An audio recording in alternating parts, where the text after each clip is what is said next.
Energy Star partner Honda of America Manufacturing invited the U.S. EPA's Energy Star program to participate in an energy treasure hunt. The event was held at the company's power equipment plant in Swepsonville, North Carolina. Over 3 days, teams uncovered enough no-cost and low-cost energy savings opportunities to cut energy use by more than 15%, a savings of over $300,000 a year.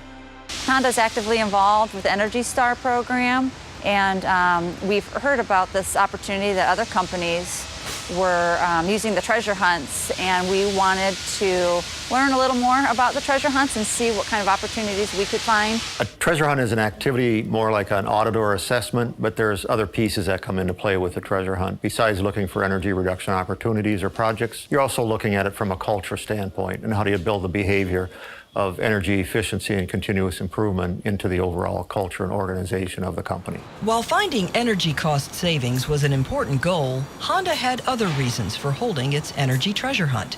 We just want to make everybody aware that energy saving doesn't have to be big capital projects where you buy a more efficient air compressor, a more efficient chiller, or a more efficient HVAC unit. We want people to realize if it's not needed in production or if it's not needed in the offices, turn it off. Turn your production machines off, turn your chillers off, turn your air compressors off, turn your lights off.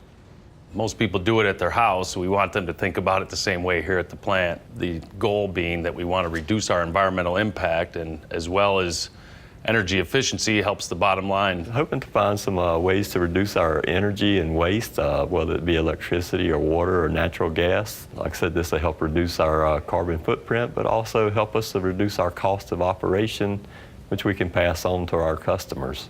At the start, participants weren't sure how much energy savings would be discovered. I would love to get a 10% energy reduction, but 2% and higher, I think, would be great. I'm guessing anywhere between 5 and 10%. So I think that there's a matter of just flipping a switch in a lot of cases to save energy. I would expect in the range of 5 to 10% at most, based upon what they've done in the past. So it's going to be a challenge to identify a lot of other new ideas, but again, that's what the teams come together for. But I would say no more than 10, just based upon what we've seen and what they've done so far.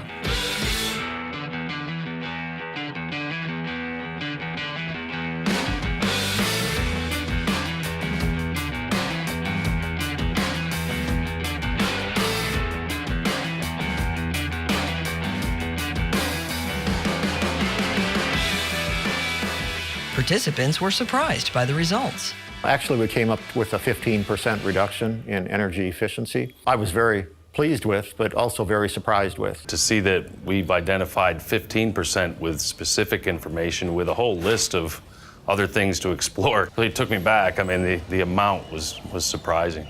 I'm very pleased with that 15% energy savings. It was unexpected, but it shows that HP has some improvement as far as management controls of their energy systems. Well, I was quite surprised at how much waste we actually got and how much of it's just behavior-based, that just some simple changes could save a lot of energy. I was optimistic, yes, that we would find some opportunities, but I actually was most impressed with the excitement that all the associates on the teams brought and their interests in trying to find opportunities and their support of this activity. I found very impressive. Energy treasure hunts are a best practice that any organization can use to find opportunities to save money, raise awareness of energy waste, and build energy teams. Hundreds of Energy Star partner facilities have hosted energy treasure hunts as part of a strategic approach to energy management that promotes continuous improvement. Watch the other videos in this series to learn more about organizing your own energy treasure hunt, or visit energystar.gov/treasure hunt.